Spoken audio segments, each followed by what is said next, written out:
Nah, berikutnya saya akan melanjutkan pada komposisi, ya. Komposisi di sini, kalau kita ngomong di sini, saya sudah tuliskan di layar, itu adalah instrumen dari objek itu ditata sedemikian rupa sehingga bisa memberikan satu kesan yang utuh. Ya, ada kesan kesatuan yang utuh, estetikanya itu menjadi lebih menyatu. Nah, ini digunakan untuk memberikan penguatan aspek estetika di dalam gambar. Ya, gambar di sini sekali lagi ini bisa foto, bisa video, bisa gambar diam maupun gambar bergerak. Jadi betul-betul Anda bisa menggunakan ini untuk fotografi ataupun untuk video. Alright, di komposisi juga ada beberapa teknik atau pendekatan. Kita akan bahas satu persatu berikut contohnya. Ya, jadi yang pertama, nah ini sangat umum juga ya.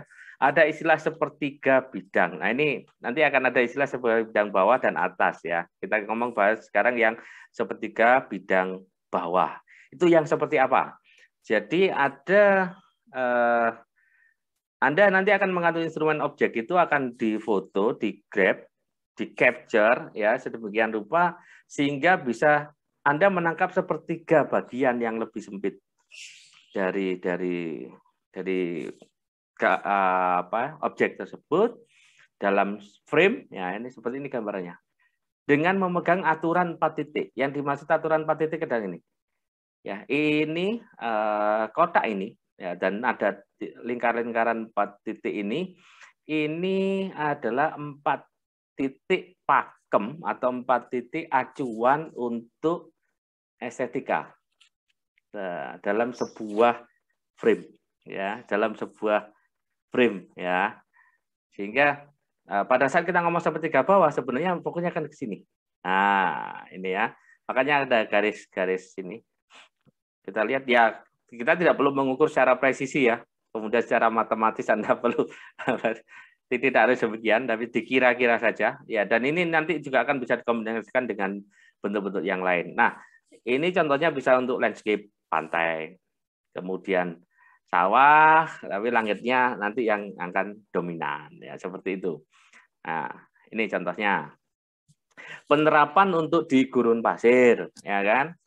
Ya, ini kita lihat bahwa ini kalau dibandingkan ya tidak persis sepertiganya secara presisi, tapi perkiraannya yang jelas ini nggak sampai setengahnya, tapi lebih ke sepertiganya.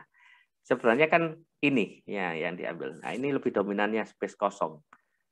Ya. Jadi ini bukan sebuah kegagalan pengambilan, ini malah sebuah teknik yang diambil untuk memunculkan estetika yang lebih kuat. Seperti ini, kenapa kok tidak semuanya estetikanya malah nggak asik gitu loh. Jadi pada saat Anda ngambil pegunungan seperti ini, kemudian Anda ambil bahwa pegunungan itu mengisi semua frame, nanti kelihatannya kan sama seperti Anda sedang melihat satu wilayah dalam peta pegunungan gitu dan mengambil dari atas. Berbeda sekali estetikanya jika diambil begini. Kita lihat, nah kira-kira inilah sepertiga bawah. Nah ini pas kebetulan saya ketemu file lama saya ya, dan ini tanpa saya edit juga. Ini contoh pengambilan juga sepertiga bawah ya. Ini posisinya dulu ini di samping kantor lama saya ya, sekian tahun yang lalu. Ini kalau Anda lihat ada kabel ini, memang sengaja tidak saya edit ya, apa adanya saja. Ngambil di samping kantor waktu itu. Dan ini Anda lihat, bisa teknik komposisi ini bisa dikombinasikan dengan upaya pendekatan estetika yang lain. Misalkan menerapkan ini efek mirroring. Jadi ada genangan, ini sebenarnya ada petak sawah kecil gitu ya. Nah, yang waktu itu persiapan mau menanam lagi, maka ada genangan air, yaitu ada pantulan. Itu yang kemudian dimanfaatkan. Ada sehingga sepertiga bawah dan mirroring. Ya ini contohnya. Oke. Berikutnya sepertiga atas. Tentunya kita lihat pakemnya tadi 4 titik estetika. Ini kemudian oke. Yang tadi di bawah ini pokoknya di atas.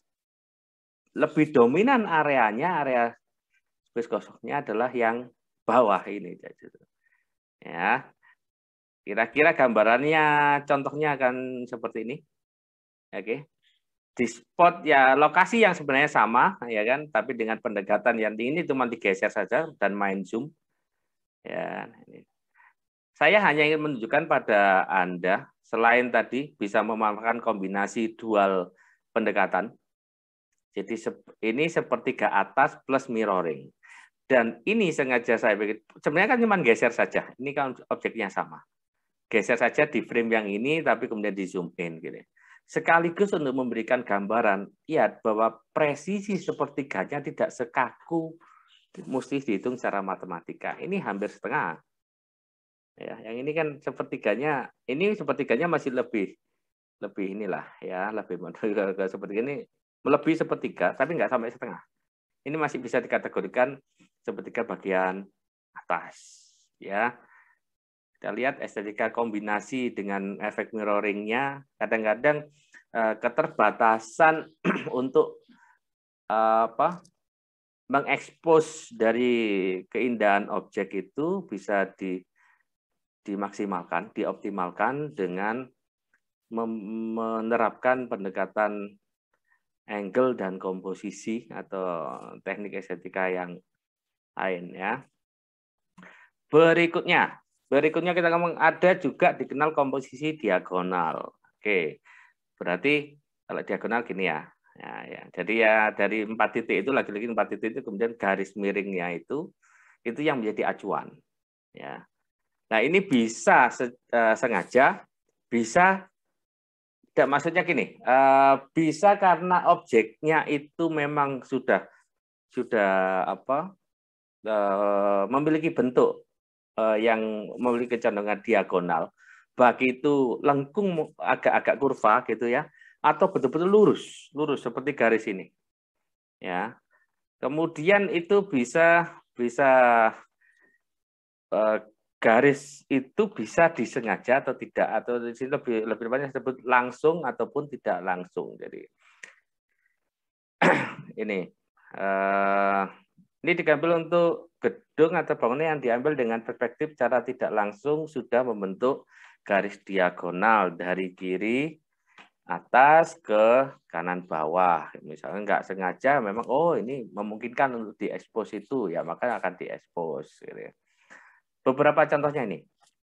Nah, ini saya tidak ngomong untuk penerapan pengambilan gambar untuk bangunan, gedung, tapi ini jalan. Nah, ini diagonal. Ini juga gitu dari objek pengantin dari Mas dan Mbaknya ini. Nah, dengan posisi ini miring, maka ini bisa ditangkap dalam sebuah frame menjadi penerapan komposisi diagonal. Ini estetikanya akan lebih muncul daripada posisi yang statis atau ini tinggal kejelian si kameramen ya. Kejelian si kameramen. Pada saat nanti diproduksi tentunya kejelian seorang sutradara bagaimana dia bisa merencanakan storyboard dengan perintah komposisi framingnya seperti apa. Nah, ini jadi tidak harus ini kan relatif lurus, ini lengkung, agak lengkung. Nah, ini. Dan tidak mesti dengan bangunan yang fisik atau bentuk orang, komposisi yang fisik. Bahkan ini pun ada kejelian seorang pengambil gambar bahwa ada yang bisa diekspos di sini keindahan gelombang air yang menepi di pantai itu. Kemudian posisinya, ini saya ngambilnya miring saja. Nah ini pendekatan untuk komposisi diagonal, ya. Oke, berikutnya komposisi segitiga. Oke, kali ini tidak menerapkan 4 titik, tetapi 3 titik yang jelas ini bentuknya segitiga. Sama, ini juga teknik komposisi tidak presisi segitiganya, tidak harus segitiga model bentuknya gimana, apakah harus sama sisi? Apakah segitiga sama kaki? No. Kemudian apakah itu mesti ditata secara sengaja atau karena kondisi situasi di lapangan yang kemudian bisa di-grab expose-nya ke sana, itu juga fleksibel. Ya. Berikut adalah beberapa contohnya. Nah, ini segitiganya di mana lah? Ini kan ada 4. Nah, ini kan bisa termunculkan begini. Memang tidak betul-betul kaku ya. Segitiga di mana untuk yang rectangle ini? Yang di sini loh. Kan ada garis ini. No, fokusnya ke sini. Ini kan bahkan ada kombinasi sepertiga atas plus segitiga. Saya malah sengaja, ini ada 1, 2, 3, 4, tapi menonjolkan 3 masih masuk kategori komposisi segitiga. Ini ada sekian banyak terkait antri, tapi kemudian ada expose yang lebih dominan di sini 1, 2, 3 dengan posisi seperti ini. Kita sebut kategori komposisi segitiga. Ini bahkan burungnya cuma 1 ekor. Nah, cuman bagaimana kejelian si pengambil gambar atau video gitu. Nah, lihat ini. Nah, dia membidik dengan framingnya, oh ada dahan yang begini. Sehingga kalau Anda lihat, nah ini bentuknya segitiga. Dari pijakan dari burung itu, ya, terus bagaimana secara keseluruhan, nah, ini memunculkan estetika yang berbeda, San yang ditangkap ya. Setelah segitiga, kita juga bisa mengeksplornya dengan teknik komposisi es. Lagi-lagi bisa karena kondisi di lapangan, bisa karena penguatan komposisi itu sengaja dibikin. Nah, bisa mengatur dari kecepatan, bisa juga memberikan efek-efek tertentu, ya dari sisi pencahayaan atau efek yang lain ya. Ini kalau ini kebetulan secara panorama ini ada sungai dan Anda lihat ini tidak betul-betul es yang sempurna karena ada yang kecil ke sini. Nah, ini masih bisa dikatakan estetika yang diekspos adalah komposisi es. Ini juga demikian. Pada faktornya yang dominan ini yang jelek kan sebenarnya hampir garis lurus. Tapi ada debu yang di sini ya, debu bekasnya kuda yang lewat ini kira-kira ya itu bisa terekspos lebih menarik. Dan yang di belakang saya itu ada, kalau ini jalan ya, digambarkan jalan yang memang bentuknya sudah seperti diambil dari peta ya bentuknya ya.